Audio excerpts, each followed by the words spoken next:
The lunatics are running the fucking asylum. Martin, I blame you. My only gripe with NXT at the moment, they need another on-screen personality. William Regal, please come back. Destroying this career by not just setting off into the sunset. That's a good shout. Okay. No, I'm wrong. But it really No. isn't. Here's She's my, out injured, has humble been for we are here to Ronaldo's piss off the here. listeners this week, haven't we? Yeah. These lads are trying to convince me that Dusty Rhodes wasn't a star. Now we're hoping to have the FiveMarks on with us. Big reveal! You are here, best on your network. We're going to show who's the best. Thank God it's not viewership numbers that we're fucking talking here. Oh!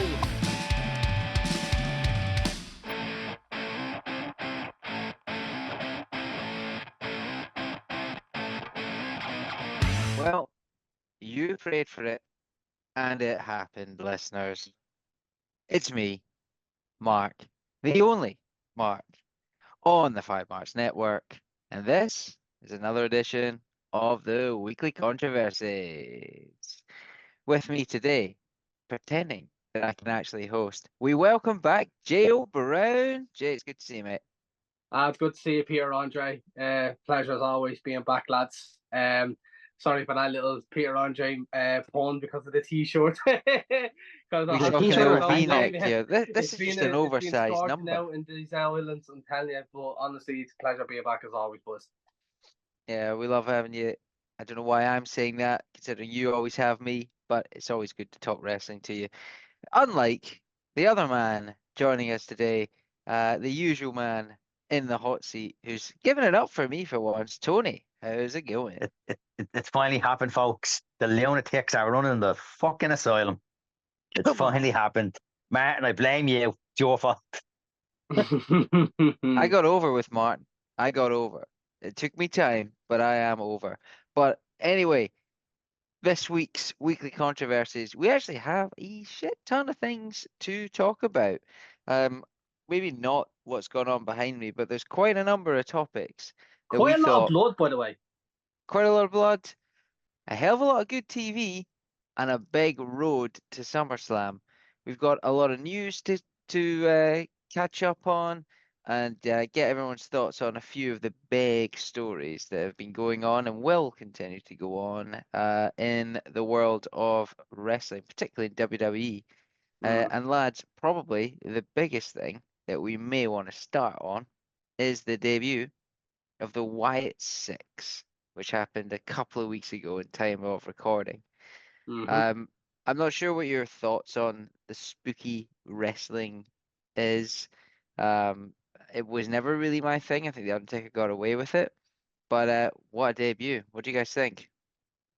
Great debut, honestly. I was so intrigued from watching the Monday night when they debuted, and as you, Mark, as well, I wasn't the biggest fan of spooky wrestling and of what Bray Wyatt did in his tenure in WWE before passing away. But there's no denying that he had one of the most creative minds in professional wrestling. Anywhere he could have went, he could have brought his creativity with him, and he would have shined in his own way. But what they're doing possibly with the Wyatt Six is getting me actually quite excited because it's going to give a lot of guys who wouldn't have had the spotlight getting the spotlight, and in particular Bo Dallas. And we seen it there last Monday when it was Uncle Howdy talking to Bo. And I wanted to kind of have a thing of why are the Wyatt Six here? Why are they here to absolutely destroy the WWE, take anyone out with any means necessary? And it was the fact of that he didn't want to be in his brother's shadow. He can't, he's still in pain over his brother's passing. He is basically saying, why should we be the ones who are forgotten? We're the ones that could be even worse because they created us. They created this monster. And I absolutely loved it. Like the whole, it's like he was talking to his conscience. He was talking to Howdy and he was like saying, like, things have got to change and I'm going to be that change. And for someone who was seeing Bo Dallas in his early stages of NXT, and he was a great NXT champion, and then Vince ruined him on the main roster with the Bo leave, and we knew he had talent, Bo. We knew he had talent and he could play a great character. But with this Uncle Howdy character and with the Wyatt Six. It's getting me excited, I have to say. It's getting me really excited. Yeah, Tony, what are your thoughts? You into this kind of style of wrestling? So obviously last week I gave high praise to the debut. It was well thought out, well done. It was spectacular. And then for me, it was ruined by Bo talking. But then this week, Bo talked again, but showed he could actually talk by playing not just one, but two parts simultaneously in a video package. One where he was Uncle Howdy, and the other where he was Rotunda. He was And basically he's himself. just, it worked. The voice, what he toned it down, it worked. It wasn't muzzled. I said last week he shouldn't be the voice. This week I'm saying if he can do that, he definitely deserves to be the voice. He is. He's going to be definitely the voice of this future that they're going to be having with the Wyatt Six. He is going to be the focal point of it. But I will say, because we've seen the sort of different victims that's been going on with the attack that happened a couple of weeks ago, and mainly got to do with Chad Gable. And that's the one thing I want to discuss with you, lads. I kind of want to make sense on why they're targeting Chad, but I can't. And I don't know why, like, cause we know they're coming in as sort of like a anti-hero babyface kind of group, but why Chad Gable? You know, Chad Gable is in the Money in the Bank match in Saturday for, winning possibly the World Heavyweight Championship, but they're going after him. So what do you think about that? So do you remember when the Fiend debuted? He had two gloves, a hurt glove and a heel glove. And if you used the heel glove on you, you had a new face character. But if you used the hurt glove on you, he took you over and you have heard to his crew. Last week, if you're watching carefully, when Ball was coming through with his hands out, he had one of the Fiend's gloves on him, and it was the heel glove. So if we're assuming that he also helped attack Chad, and we know they're planning on putting Chad with who we seen on Raw with the crates, maybe we're going to get NXT Chad back. Maybe we're going to get that Olympic style, ready, willing, and able Chad back. Possibly, but this is where I interject with my I don't like spooky wrestling very much, because Like spooky wrestling. we've just had to believe that Chad Gable was a viable challenger for the Intercontinental title, and it's been that story, the slow story of him finally, turning on Alpha Academy or them turning on him, but ultimately this heel turn and this sort of believable coach that he's become, this like tyrant of a coach that is ultimately a very good wrestler, and that's kind of the traditional wrestling side, and that's his gimmick. I don't know if he's the right fit for this wacky, um, spooky wrestling. That is, how I don't quite understand how he's got involved in that. But I what don't I think he's will going to say, get involved in it. I think he's just going to be one of the victims. Like the Fiend had many victims, maybe hurt or heal them. It's just going to be the same with Uncle Howdy. He'll either hurt you or heal it.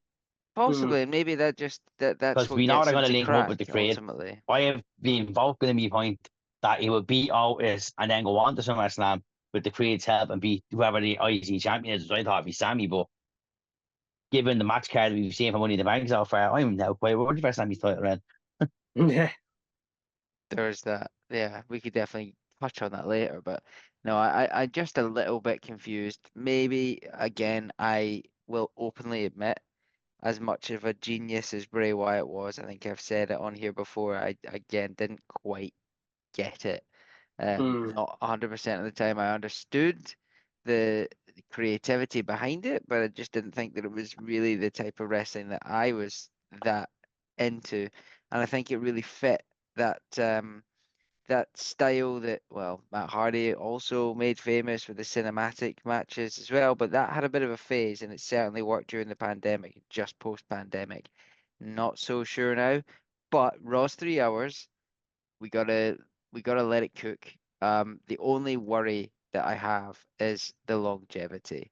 Like, as hot as it is now, and as much as we enjoy it, like there's so many plot holes with any creepy, spooky wrestling stuff that how are we supposed to believe it? I mean, even the Undertaker himself had to switch into being a hairy biker from the Sons of Anarchy during the Attitude Era just to remain relevant. Yeah. Otherwise, he would be washed away. Well, I Bray think. gave us that answer. No, go on. Bray gave us that answer because when he wasn't wrestling, he was a kid show host. He had a Firefly Funhouse, but when he was wrestling, he was the Fiend. So you mixed it up every week and it kept it fresh. Two different gimmicks. So I'm sure they'll have something similar for the Wyatt Six. Yeah. We had a ball without the mask and hat on talking to Howdy, so they were teasing them all having alter egos. Yeah, they definitely do. And you said it, the alter ego, they will have, them show kind of, who they are. You'll have Eric Rowan, Joe Gacy, Nikki, they're gonna be their alter egos. And there's definitely gonna be big plans for the Wyatt Six. But as you said there, the longevity of what they could do with this group. And I was watching, the episode last week that you brought out, when you were talking about Clash and stuff like that, and Aaron brought up Seth Rollins.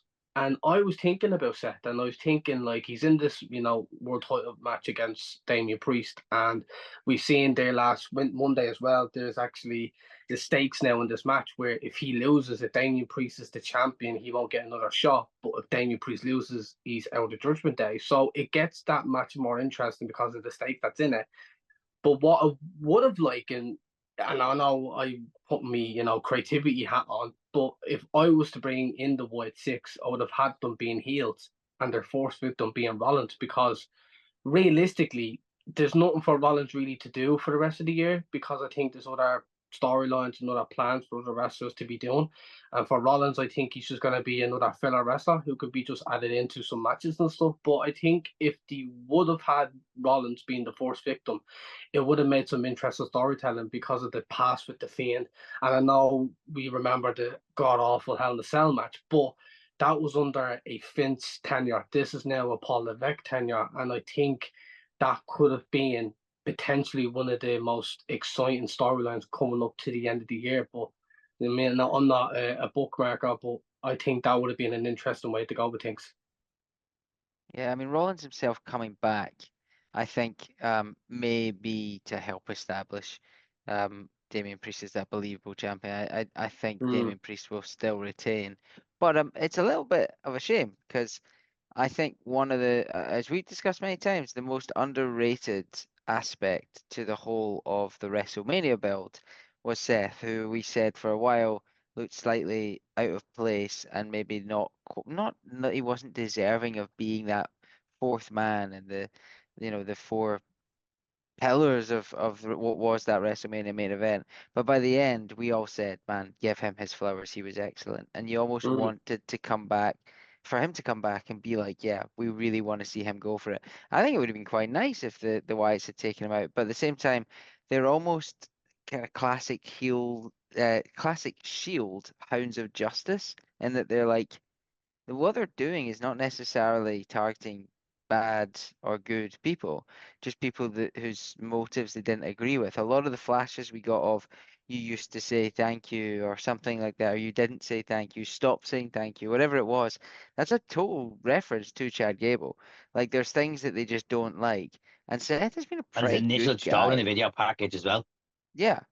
Whereas Seth's been a pretty good guy. He's done kind of all the right things. So I don't really know what they'd have to target him for. It's just where does it go? Like, how believable will they be for how long? Where is the long-term storytelling with them? Because we've sat on the ride and watched lots of long-term decisions. Some which, for the listeners, I'm pointing behind my head. Some have been more painful and long term than others, but we're still along for the ride to see where they go because we believe and we've been proven, or they've proven to us, that they can write longer term stories. So I'm willing to see where it goes, but this is a bit different because this is spooky wrestling shit. And on top of that, if you can count, they're called the Wyatt Six, but there's only 5 of them, which leads me to believe that on a return, we're going to see Evil Alexa again. She will be the Yeah. 6th member. of the Wyatt Six. Mhm. I have a different theory, but I like it.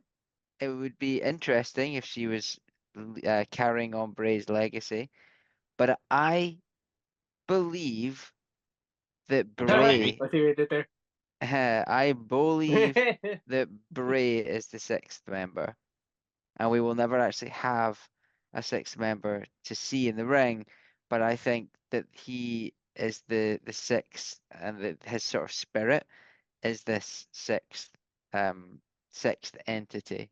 That's what I think. I think it's going to be all all behind Bo and the rest of the Wyatt Six to push forward. I don't think I expect to see another person, but I'm more than Well, happy to be proven wrong because I think it would be quite exciting storytelling.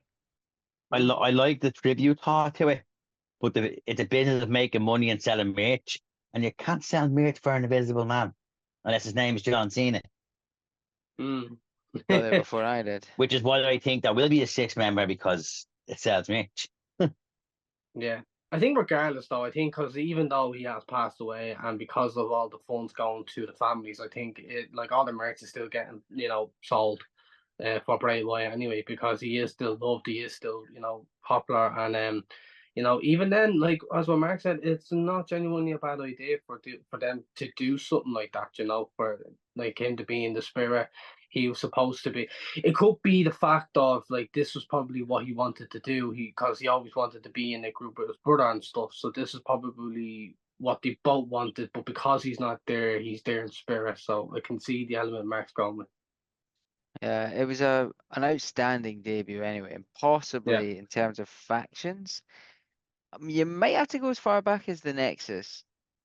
I don't think Mm. I don't think that The the Shield, I Shield's think. debut. I don't think the Shield's debut was as good as that. I Mm. genuinely think it's probably back to the Nexus for me. Can any you guys? Well, I mean, you've said Shield. We can maybe debate that one, but any other faction come in that you just Well, thought, oh the wow, Shield's debut wasn't great. It was very meh because of how it happened. yeah, Whereas the Nexus's debut was great because they tore everything apart. Everything got torn apart. Mm. like the Yeah. Which Aces is and that Eights. Do you remember you that? got that same vibe when the Wyatt Six debuted. Everything was torn apart. Gorilla, the what we didn't see, wrestlers were dead, slated, whatever you want to call it. I Yeah. mean, Do, like do you think probably they that meant to kill wasn't. them? Mm. I just think I, I don't know. I think they made a Jeez, rod for their own back by having like the bullet. I don't think it. I think it was just it's so supposed to be. weird. I just think it was supposed to be like he'd been hit in the face and was bleeding. Like the whole Chad Gable's dead caught on like listen, wildfire, and I don't think it was meant to. I went into meltdown and thought he was dead. I'm just telling you what I read. Yeah. I was gonna attend the funeral as well until he came back and resurrected. I was like, oh, for fuck's sake. And you're talking about nice tributes and stuff, and one that nobody is talking about is the tribute that Rowan paid to Brody Lee, the Hammer. It's Ah, a Bludgeon yeah, Brothers yeah, Hammer. yeah, because the Bludgeon Brothers, yes, actually, I'll cop that now. Mm. Yeah, Yeah, that not was a a lovely gimmick I touch. really want to remember, but certainly a wrestler that Not around to deserves to remember, be but remembered, the of course. the tribute that he's using by having it. It's meaningful. Yeah. It is. Because he's another person that was taken way too young and way too early from us. Yeah, Yeah. for sure. And there's not really an easy way to segue, but seeing as we're talking about debuts, this was maybe a risky move. The whole Wyatt Six. Let's see where it goes. I'm genuinely quite excited, but apprehensive. But in terms of safe bets, debut wise, we saw another one the following SmackDown. I'm Do gonna we stop you think? Yeah, because you're skipping. Because there was four technically, but only three they touched on, and the second one happened the following night in NXT Mhm. because everyone said his name and he appeared, I was and saving that was my the local Scotsman hero, last, but okay. Scotland's own Joe Hendry. Say his name and he appears. I believe in Joe Hendry. Well, He even had a face off with Shawn Michaels and said, "Any show, any place, any time, I'll show up." oh, what a debut. He got WWE's some most reaction. WWE's most watched YouTube video It post is. WrestleMania. It is. it's a credit to the hard work that Joe Hendry's put in. I watched him wrestle 8 years ago. I've seen him on TV shows 10 years ago. A hardworking, likable talent with a hell of a lot of ability and an encapsulating, engrossing, engaging persona that I don't think we get enough of in wrestling, quite frankly. Someone that is able to constantly grab your attention, you know, of his own back. This is not stuff that has been written for him. This is him. He's not been fed lines. It's all stuff he has created himself. The videos, the theme music, the idea of being a modern social media viral sort of superstar. Joe Hendry could go really far, and I'm so pleased with the reaction that he got. Question though, what do you think of him being eliminated in the way he was? I think from a story point of view, it worked because you seen him go through the court and he went straight to Mike. He's like, you planned this, you turned the all against me. You didn't want the TNA star here. You didn't want the TNA star winning. And then declared that he would show up on any show, any place, any time. What did you think, Jamie? Yeah, it was a weird one because it was like, well, he literally made this big debut, this big entrance, great promo, and then gets eliminated pretty early. I thought he would have been at least kind of final for that, battle royal. But I mean, listen, this is not going to be the last time we're going to see Joe Hendry in NXT. There is definitely going to be big stuff for him going on, especially as well in TNA. Because don't get me wrong, lads, I'm not going to say I do watch TNA, but I mean, he's definitely going to do something, whatever's going on in TNA, and then what he's going to probably do in WWE. So I guess we're very excited. But not only did he made his debut in WWE, but another TNA wrestler who also made a WWE debut was someone that a lot of people weren't talking about. But to me, for someone who has seen and heard of this guy for years and seen his work and stuff like that, and actually meeting him in the group SCU, I was like, holy shit. Frankie Kazarian is in WWE.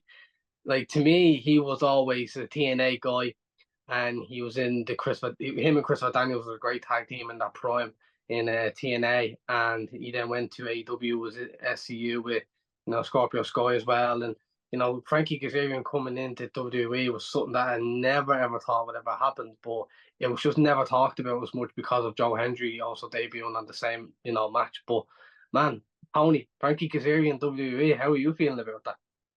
He had a great showing in the Battle Royal. I thought once he was going to win it. Genuinely, Really, I thought they were going to hand it to him. I thought we were going to get trick races because I paid to see that match because that match is 5 stars on any paper and any match. Are you disappointed there was no other Pacific TNA wrestlers that were in the Battle Royal, most likely for you? I thought when he said there was going to be others, I had guessed Joe Hendry was one. Kaz was one of my picks. I was really hoping Josh Alexander was going to be there as well. Yeah, I know you would have liked him to be there. I think he would have washed it away. The impact of Joe Hendry was felt because there were so few others. That for me was the big one. It's the one everyone wanted. And yeah, to go back to my question I asked you, I actually agree with both your points. Like the way that he was eliminated shows you're going to get more of him, and WWE are keen, which is nice. Whereas Kazarian, I think that was like a nice handshake, a nice gesture for him to be part of it. I don't think we would likely see him regularly on TNA, but I think Joe Hendry has got a future. I think WWE are probably pretty happy with that, but TNA will be happy too. Yeah, and as we're speaking about the Battle Royal, I want to actually talk about the winner of it, Javon Evans, who was formerly known as Jay Malachi. Big risk, because he's literally only a kid coming in the last couple of months, signed by WWE, and is getting a title shot with Trick Williams. And I noticed he was getting the title shot, and then threw it away in the main event when All Ego beat him. Yeah, I seen that, and I was like, right, he's getting the world title shot. That's a big risk. But then I was gonna say Ethan Page. Then he didn't want anything of it. Give up your title chance, and then Ethan Page won. And I have to say, from coming in after not signing with AEW, he's done an all right job, Ethan Page. And to be honest with you, I actually would like to see him beat Trick Williams at Heatwave this Sunday, because the NXT Championship needs a bit of spice, because I know Trick Williams is, very popular in NXT and stuff like that, but since winning it, he just hasn't had the sauce. You know what I mean? It don't know why. It's just like he's not bouncing off someone like he was when he was with Lads, I have a question for you. Carmelo and stuff like that. But I think with Ethan Page winning, it could definitely be something very interesting to see happening. After Heatwave. I have a question for you. What's your question, Toy? Are any of you going to the cookout? What do you mean? This is not watch NXT. No, I've seen snip. I don't get to see NXT live. I only get to see the highlights. He invited Cody to the cookout. Cody said he'd be at the cookout. Oh yeah. I don't know. I assume it was an invite to Heatwave because it's going to be in the same city as. I assume that's what he meant by the cookout. Now it could be an actual cookout, in which case, just give me the address. I'll show up and eat everything. Oh yeah, absolutely. Let's Give save me some for any of them burgers and fucking hot dogs. I'm telling you now, I'd be scoffing all over them. My only gripe with NXT at the moment, for how good it is, they need another on-screen personality because Ava is just not doing it. No. William Regal, please come back. Please come back. I know they wanted to keep her fresh. I know she's training still to wrestle. She's back in the performance center. But she might have her dad's face, but she does not have her dad's charismatic on the mic persona like he does. He never will either. They never will be like your dad or whoever like your parent is, because you have to be yourself. But she is young, but I wouldn't see her in the ring anytime soon. I think she's just going to be too comfy in that role, just being the general manager, because she won't really have to do much. But, I mean, It's quite it should be interesting impossible. to see. When you are the son or daughter of someone like that, it is near on impossible to get over with the crowd in the same way. I don't.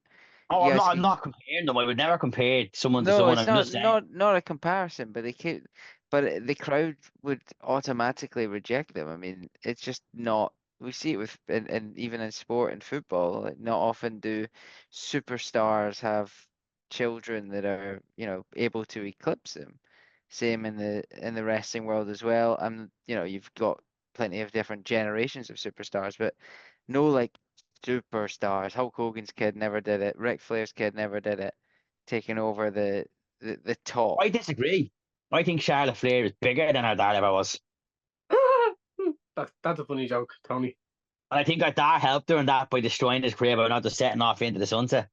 That's a good shout. Okay. No, I'm wrong. But I'm it's happy not to. though. It's not. It really No. isn't. Here's She's my out injured. humble Has pie. been for. She's out injured. She has been for like over a year, and everyone is still talking about when is Charlotte coming back. Who's she going to face? I'll Maybe eat she's the going to humble take pie. women's title. She's But the not, one. but to say that she has a bigger legacy than her own dad is a bit of a stretch, 'cause When her career's all said and done, she will. When her career's all said and done, she will be a bigger Flair than Rick ever was.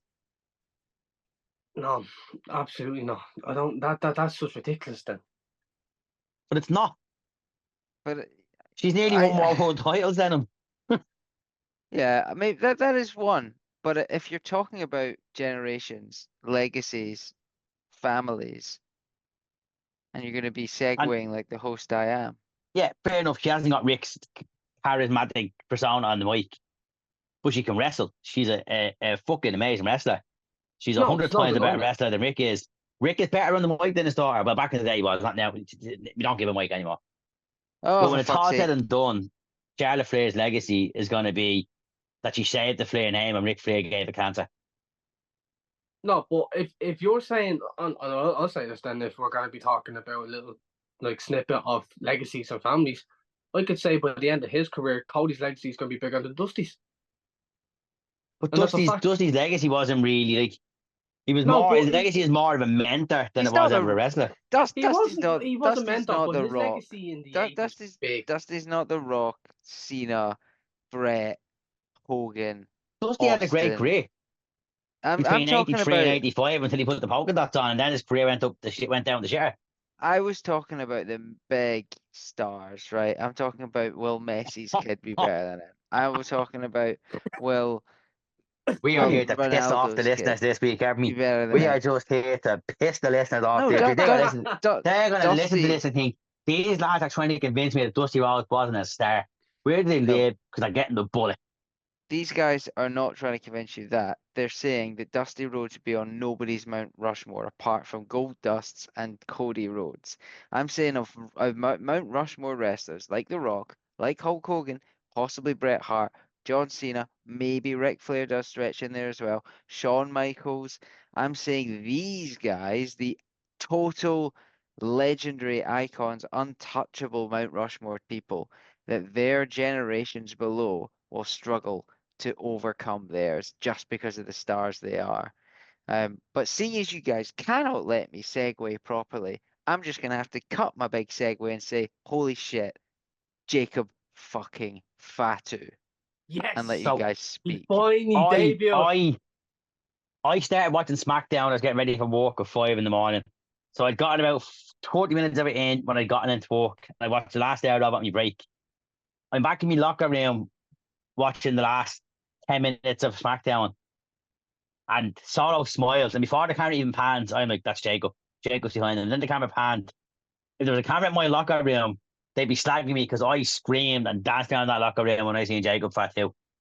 Because he's the one Samoan I've been calling needed to be signed for years now. Because the lad is unfucking believable.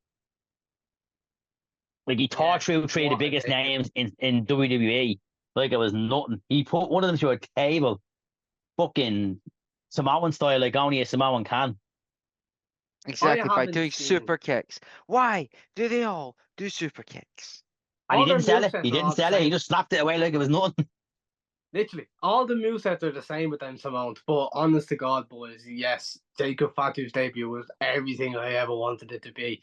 Taking out the biggest baby faces on the SmackDown brand, putting Cody through a table, literally no selling the moves. Literally, this is what we've seen in MLW when he was a champion for years. He was literally one of the biggest wrestlers in the indie scene that wasn't tapped up by one of the big companies. And we knew he got signed, but it was a matter of when he was going to debut. And when he debuted, and I remember actually reading something beforehand, before he made his debut, it was the fact that they were actually going to debut him a lot sooner, but they were afraid to debut him because he would overshadow Solo and what they were planning to do with Solo. And they were ever so fucking correct.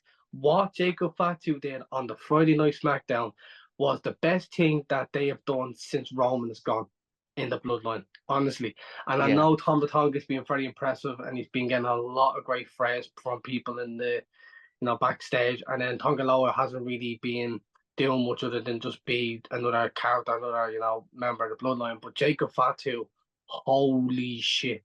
I was so excited. Everything. They didn't change his character, nothing. He's still the Samoan werewolf. He's just a heel. And mate, I'm so excited to see what they're going to do with Jacob, honestly. And not only that, he needs to pay off that child support because that chap who's 32 years of age has 7 fucking kids. So he better put food on the family table. And just to put across how well known and popular this man is, he's only been a name in WWE for 5, 6 days a week at this point. He's the number one merch seller for WWE right now. Unbelievable. Like, what a fucking debut. Honestly, When one I of the was best debuts. when I was a kid, well, yeah, I guess I would have been around When like, I I was a don't know, young eight, boy, 9, 10. I was terrified at the believability, the prospect of Umaga. I Mm. I loved thought Umaga. when Umaga I loved debuted, Umaga. I hated him because I thought this guy's a threat. This guy is believable. I'm scared. The facial expressions, the way that he was, the way he moved, everything about Umaga scared me.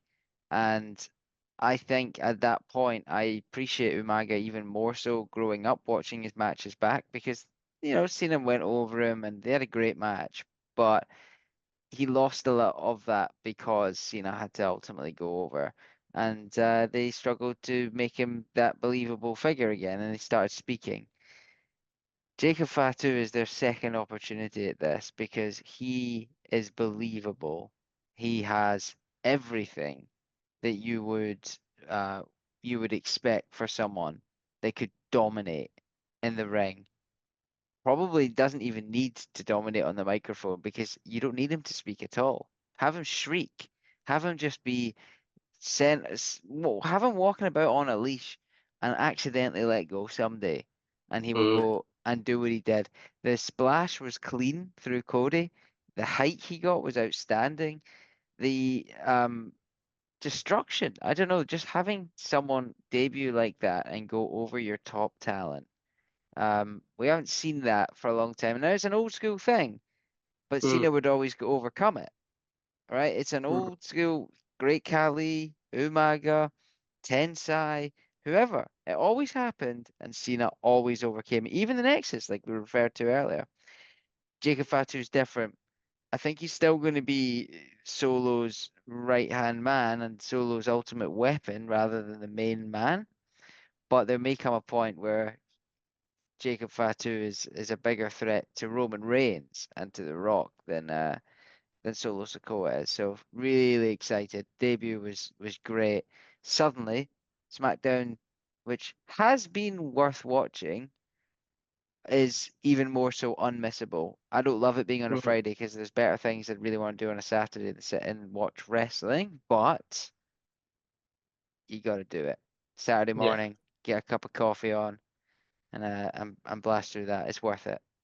Yeah, absolutely. But as you said, like he doesn't need to speak on the mic right now, and I understand that you need to establish his character onto the, the bunch of casual fans. But I seen his mic work, and my God, that boy can talk. We've seen it with Solo as well. Solo can talk. We've seen it in NXT. I just think he's been kind of laid back now with the storyline, with the bloodline, and everything like that. But if you give that mic to Jacob Fatu, just game over.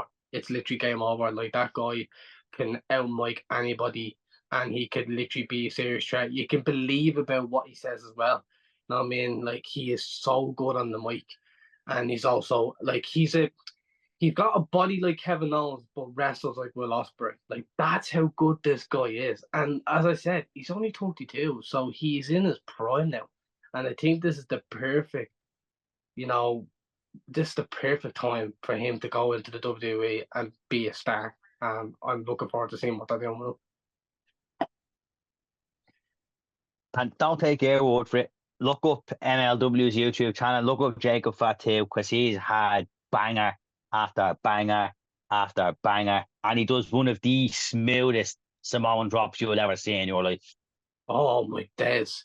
And he does it to squint as well. Like he doesn't delay it. He doesn't, because you've seen with a lot of Samoan drops. We've seen it with Roman before he was the tribal chief. Like we literally seen that some of them take that time, stuff like that. Like that boy literally picks you up on the shoulders and bang you on the fucking mat. Like he He does it does the way not. Umaga used to do it. Exactly. Yeah. Like that guy is hard hitting as well. He doesn't give you any ounce of time. He is literally on you like a dog, and he does not want you to have any sort of time, any sort of breath. He's just, and I love that though. You never really see that type of wrestler anymore. I mean, someone who is going to be really at your face and all, and you need that in this roster too. You need a bit of toughen up with some of the guys. I'm not saying they are tough or aren't tough, but you need like someone to just like push it. You know what I mean? You need someone to push it, and I'd say Jacob Fatu will do that to a lot of guys. Yeah, I could do. Um, Again, I'm more confident in the future of the Bloodline story and where that's going than I would be of the Wyatt Six. But both Raw and SmackDown suddenly again really really exciting going into the summer. Both of which Before we yeah, before segue, okay before we okay segue away from the bloodline, I feel like we are going to get to that.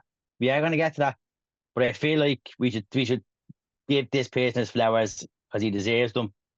He's been given them already. He's a Hall of Famer, but he deserves them more so now. Paul fucking Heyman. That Mm-hmm. lad needs to be given an Oscar. I don't care if wrestling's not recognized for Oscars. Can we get a petition going? That man needs an Oscar because, oh my days, he could sell you shit and you would buy it. That's how good this man is.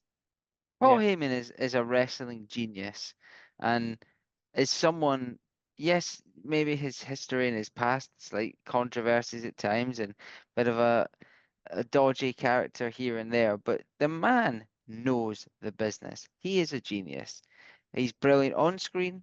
He's a bit dodgy, but equally brilliant off screen, in my opinion, and has held the bloodline together since WrestleMania. He built it before WrestleMania, and he's holding it together whilst the crowd starts to finally see this unfold because of his facial expressions, because of the way he is in the mic, because of the way he cut that promo last week on SmackDown with CM Punk. There is something about Paul that will make sure you are holding on to everything he says and believing it. He's one of the few promos to this day I will watch the full thing. It doesn't matter. And I don't think I'm the only one. And that's a big compliment as well, because It's one of the wrestling commandments. Thou shalt not skip a Paul Heyman promo. No, no, it is Like, that. a can you genius. can you name me any other person in wrestling that can make 20,000 people go, "Oh"? That man did that in No. Corpus Christi. Well, not Corpus Christi, in fucking Chicago. in Chicago. Yeah. It's Listen, like What I Punk love, said, there's only one man in all of professional wrestling that can hijack a Punk Chicago promo, and it is Paul fucking Heyman. if you have the ideas with storylines, how you would book things, etc., what better way to prove your worth than to go and make it all about you and show a lot of wrestlers up with your delivery? Every line, superb. and not only that, you're selling the new bloodline as this threat as well. That's what he's been doing. He's selling it as this threat where you don't want to fuck with these guys. He told Punk, you got to get out of here because if they go near you, you are screwed. And I know we're going to get into, the big topic for you as well. But Mark, I just think it's so interesting what they're going to do with the bloodline and then what Paul Heyman could do because this is the thing. Even though it's been amazing and he's been the MVP, we've seen Paul do this before. You think he's serious, you think he's going to be, changed, but then he doesn't. And he probably might turn and everything like that. And that makes me excited because you don't know what Paul might do. Yeah, he might fear for his life, but what if that's all? And what if that's Like, to bring Roman back? To then turn on Roman. You don't know what they're gonna do. I was saying before we start recording that when Roman returns at SummerSlam, and I'm gonna say SummerSlam, I'm gonna put that as my pick. The pop will be fucking mighty. And yeah, I'll be looking at all the crowd reactions, but I will be glued in on Paul Heyman's reaction when Roman Reigns returns. Because that's the reaction I think we all want to see. Yeah, absolutely. And what a day, like what I don't know how it's gonna turn out. I can't really think. I can't imagine it in my head how that is gonna turn out if he was to come out. But We've had just some big pops in wrestling over the last 6 months. yeah, That's going to be tough to top. yeah, absolutely. It's gonna be like, do you know what? In the last year, even when it came to a certain, Chicago guy coming back in his hometown, that pop. But imagine Roman coming back like that. I was only would- saying the Roman pop is going to be on the level of the O2 Triple H return. That's how Mm, big that pop is going to be.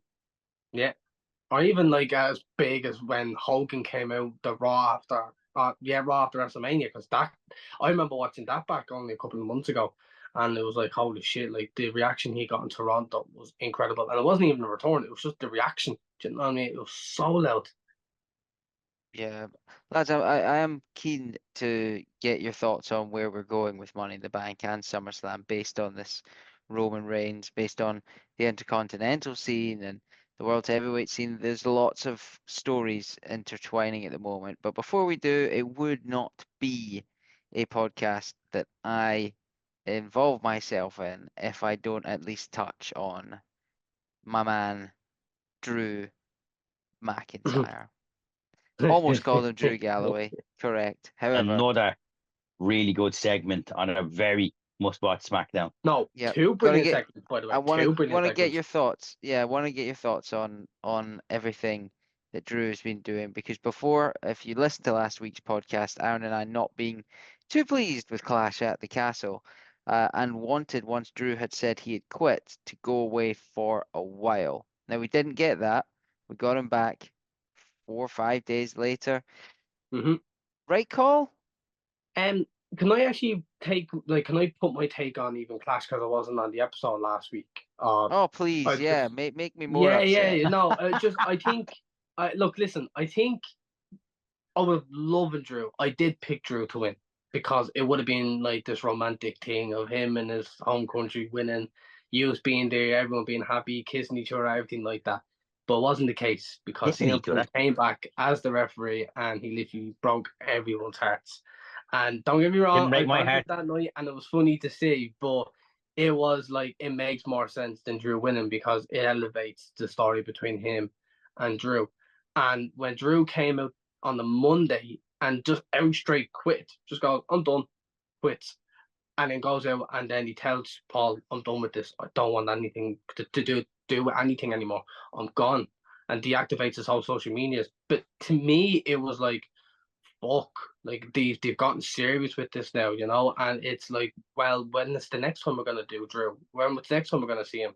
Punk thinking he had the last laugh on the Friday, going, look at this guy, he's gone now. I'm here in my hometown and I'm untouchable in this place. He wasn't untouchable when that gate opened and you seen a bloodied CM Punk on the floor with a tall, sexy Scottish bastard standing over him and basically taking his revenge for costing him the world title for the second time. And that just elevated. Do you know what, lads? I said there and then, I said to me, that's my SummerSlam main event. There's no other main event to me than that for the build that they've been doing the last couple of months because it's just, it hasn't hit. It hasn't missed. That's what I'm trying to say. It's been all hits. It's not been misses, and it's been the most amazing storytelling the last couple of months. These two who absolutely despise each other, who one up each other, and then it leads to the biggest fight of the summer: Drew versus CM Punk. Hopefully with a stipulation of sorts and maybe a street fight. And he unsanctioned. Beat the living piss Like, out of each other. Honestly.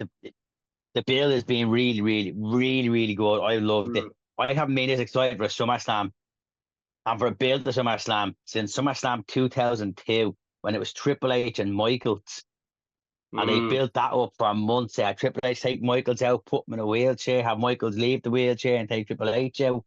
It was just, I haven't seen a chemistry for a build as good since them two. I think as That's a well. credit to both those men. I think they enjoy it.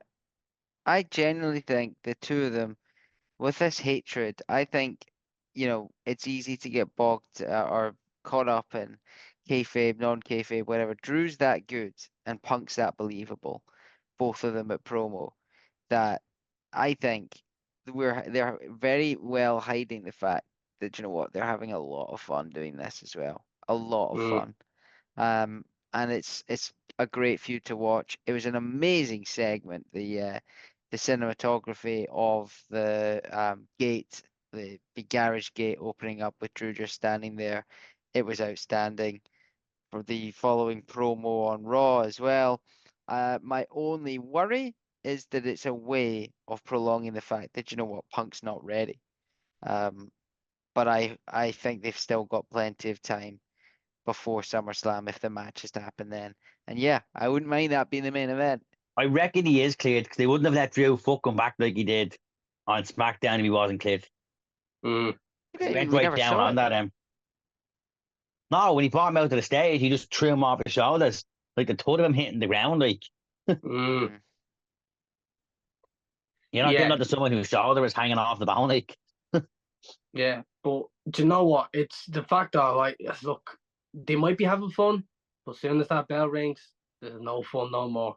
Because these And two, no matter what they'll do in the match, they will beat the living piss out of each other. And I hope that's the case. Because to me, that's what I'd like to see. I'd like to see two guys who really can't stand each other, who have been wanting to get your hands on each other properly in the ring for months on end.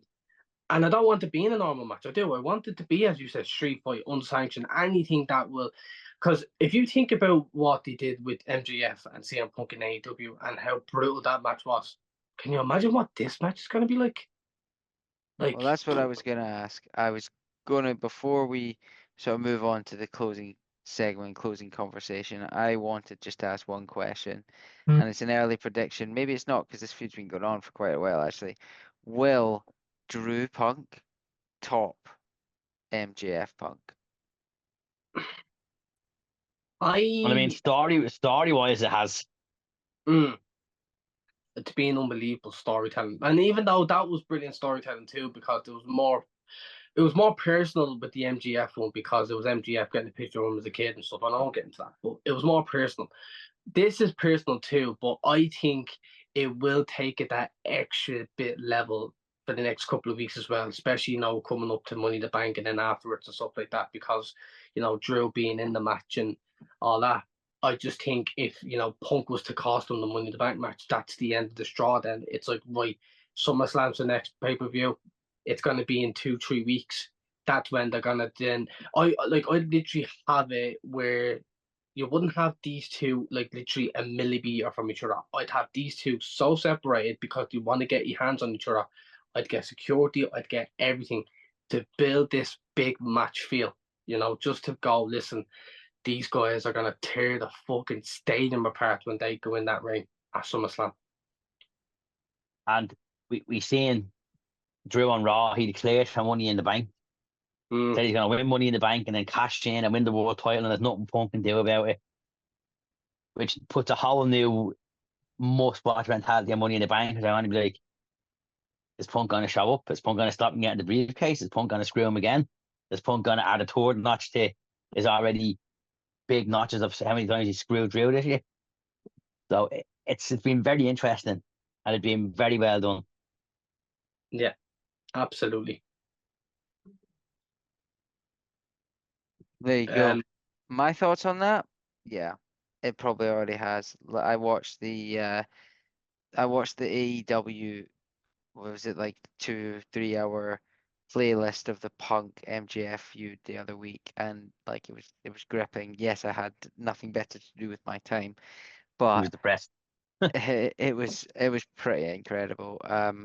I think if you were to do the same, all you'd really miss from this is the violence. We haven't seen really any proper coming together between the two of them.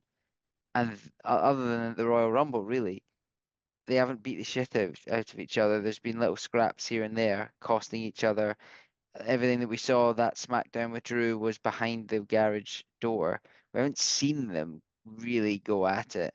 And when we do, that's a big payoff in itself. Yeah, interested to see where that one goes. Interested to see where it goes with Money in the Bank and SummerSlam as well, because we're building. We were discussing before we came on air that the main event could be Punk Drew. It's more likely going to be at the moment, with things to be believed, Cody Rhodes and Solo Sikoa. Is that a direction that we're keen on? No, I don't think it should be the main event if the match happens. no. Yeah, I think the main event should be the match that's been has the most eyes on it and the best build, and that has been Punk Drew. Now, in saying that, if our tribal chief is going to return at SummerSlam, then fair enough, give Solo and Cody the main event. But if not, then give Punk and Drew the main event. I agree, and I think realistically, that's why it will be Punk. It will be, sorry, Cody and Solo. I can't see them giving it to Drew. They don't need to. I think it possibly would have if we'd seen Drew lift the title. But we didn't, and I don't want to go through that again. yeah. And it's going to be even an interesting Money in the Bank, because Money in the Bank is this Saturday, and so many possibilities could happen, because we've got the tag team match, we have the 2 Money in the Bank matches. Literally, is there any other matches anyone actually has the match card there? Because they're the only matches. Braun Breaker, Sami Zayn for the Intercontinental Championship. Yeah, and I only see that match going one way, and that's Sami Zayn down 1, 2, 3. Braun Breaker is the new IC champion. Yeah. Braun Breaker, little quick chat about him, unbelievable on Raw. Great. Weirdly enough, he doesn't seem to me like a heel. I don't know, he's like an anti-hero. He's not the Like, fans are him cheering for and him. Luke Kaiser. I think he's a face. I think they tried making him a heel, but he turned into a face. Yeah, So, because and everyone's that's a new literally thing so with popular. WWE that this is the era of what do you want to do? Do you agree with the motives of this character? If so, go for it. Cheer. Don't make us tell you what you should and shouldn't do. That's new. That's very different to the old And school can I just style that point we're out used to. that knee that Ludwig Kaiser took on Raw was fucking nasty. Oh, Yeah, The I believe noise of it, he has picked up an injury from it. yeah. probably concussed. If he's not concussed, I'd be shocked. Yeah, Mhm. Like that I've heard he's lad picked up an was injury. like his head came off his body. It was like a Mortal Kombat fatality. He just came out of nowhere and clocked him. Not good. But as I say, that this is the era of who do you want to cheer for, who do you want to boo. Like plenty of people. Obviously, Punk's a favorite, right? I'm not that silly to not recognize The that. But there's bitterness, still, the bitterness is real. but there are still people who agree with Drew, like myself, but not just me, not just Scottish people. To be honest with you, there's plenty of people who agree with what Drew's saying because he hasn't said anything wrong. He's right in everything he's saying Mhm. about Punk, which makes it more engaging.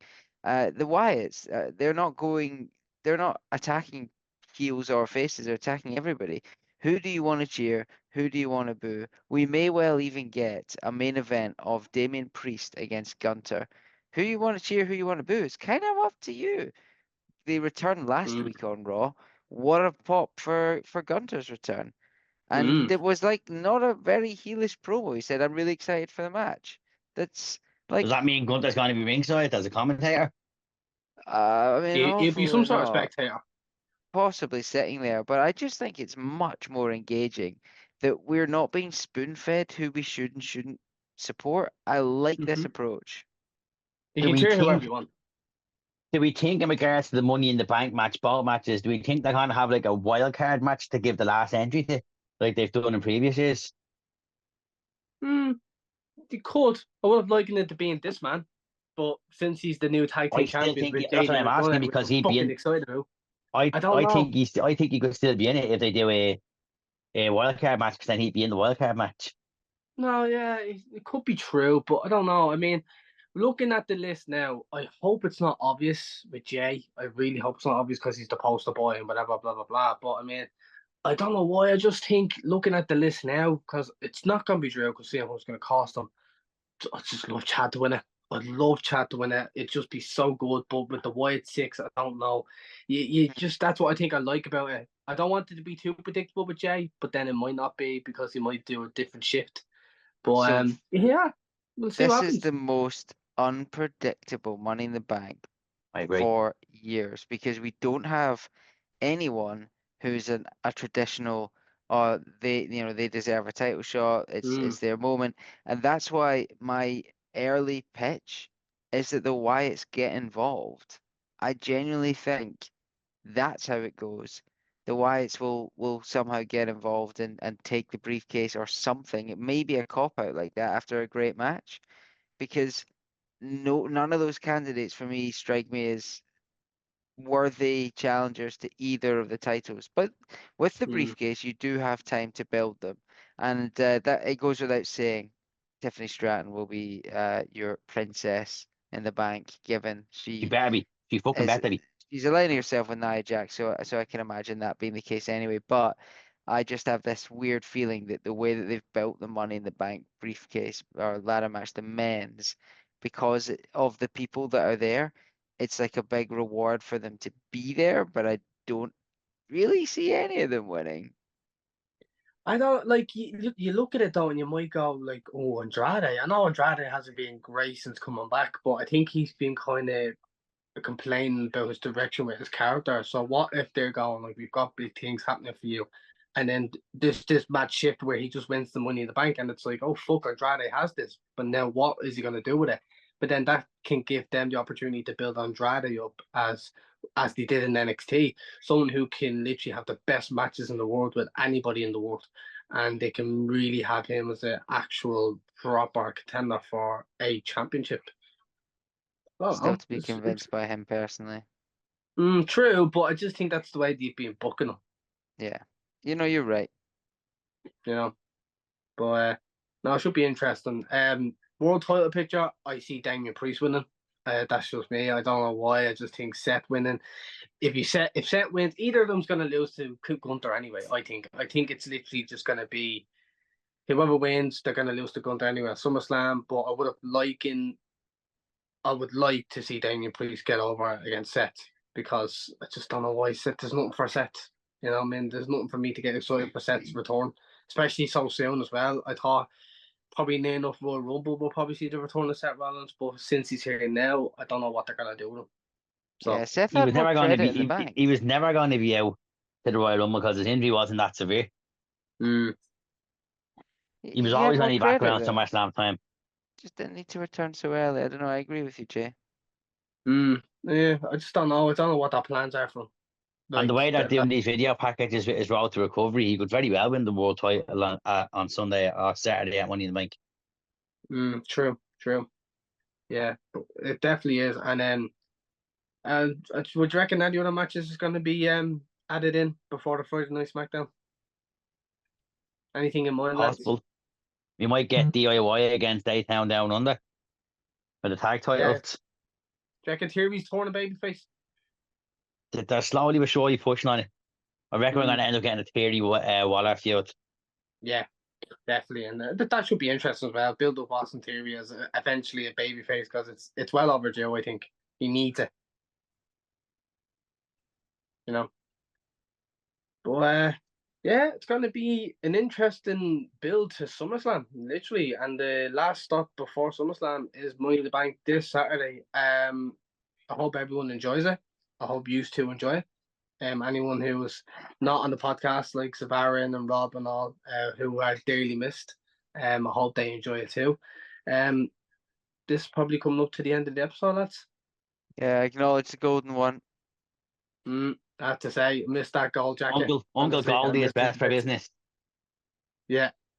I miss Aaron as well. I love how Aaron is a Cody crybaby. And I love that he's literally torn to not the dark side, the good side. He is literally the biggest face turn in wrestling history happened at Clash of the Castle when Aaron totally marked out for Cody Rhodes. He bloody loved it. Shout out to Aaron as well. His TikToks have been on fire. I know we've been sharing a lot of them on FiveMarks channel, on the Weekly Controversies channel. That guy is a born wind-up merchant. I think we were all disappointed. Yeah, we were all disappointed with the way that Clash went, but I think we got a kick. He especially got a kick. We're going to have to find a show soon that we can all catch up at. Yeah. The last time we were all together was January. It's like 6 months ago now. Oh, stop. First time we all made sure that was the January. Aaron's got big news. He is going to be moving back to Scotland. And when he does so, I'm sure he'll be more available. There's plenty of things to come on the FiveMarks network. Even Aaron doesn't want to be in Leeds anymore. Yeah, he had enough. He thought of all places he'd come back to Scotland. Whoa. Yeah. But yeah, honestly, everyone, thank you for watching the new episode of Weekly Controversies. Watch out for our episode next week, because we are actually going to be collabing. Is my correct saying this, Tony? I hope I'm not fucking up. No, we are. We're hoping to have the FiveMarks on with us. We're going to be doing the FiveMarks versus Weekly Controversies and test every wrestling knowledge with the host and the only man for the job, the only Mark on the FiveMarks network, the only Goldberg that's over, Mark Goldberg. Yep. I've come to take over. How are we doing? Oh my goodness. I don't know what's wrong with my camera. God. Oh, I do know. Big reveal. Say his name and he appears. Exactly. I believe his in name Martin. and he appears. Holy shit. We're just about to do the sign off, and we are advertising the Weekly Controversies versus FiveMarks, and the biggest FiveMarks of them all appears. The invasion. This is how you start things. This is how you get things buzzing. Is you have somebody come in and be like, Tony's a cunt. You That's Aaron's motherfucker. job. And that Jamie guy, let me tell you right now, he's actually Jamie Coleman. Go fuck yourself. Nobody's called me that for months now. Don't you fucking start. You. Because no one has the balls to say it. I can't even call you the C word because it's fucking parent whore beside me as well. Listen, Martin, I'll get Scotty after you. You're on Scotty Davis's radar. Culty bastard. No, I'm a prick. This Scotty Davis. That's a whole different story. But yeah, what a great way to plug whatever the hell they're plugging. Hello. Oh no. And the inevitable winner of the FiveMarks versus Weekly Controversies quiz, Martin, everybody. That's a proper introduction. That's a proper introduction. This is why he is the only mark on the FiveMarks network. See, You that's a proper It's wrong. It's working. Everyone's saying it. You goddamn right. I came in with nothing. I just messaged Mr. Gold and was like, "Are they recording? Yeah. Link now. Send it to me." I seen a message, but I couldn't click off on it because I'm using my phone. Fuck's sake. Well, what a treat for you listeners. So you can continue on as you work. Go on. I'm here to judge. No, I'm actually, do you know what? I'm changing this intro now. Do you know what I'm going to say? You are here on the best of Weekly Controversies on your network. And we're the best. And we're going to prove that with our acknowledgement, our knowledge, our IQ is something you and the other lads don't have, because we're going to win that quiz next week. And we're going to show who's the best on the FiveMarks network. It's Weekly Controversies, right? Yeah, we're walking controversies. Thank God he didn't bring in the numbers because we beat him there. Oh, you might beat us in numbers, but we've got that personality and we're gonna get it. Am I a tweener though? I guess technically I'm a tweener. I'm a bit of both. You're not fucking tweener. You're a controversial. You're a controversial mark. Show up and turn this whole place upside down. As you were. Right. So I was saying goodbye to the audience and thank you, Mark and Tony, and not you, Martin, for for an incredible episode. Fuck you guys. Listen, lads. Is that us? I'll see you Is next that us week. over now? No. And I was gonna say, just like the Weekly Controversies, we are over.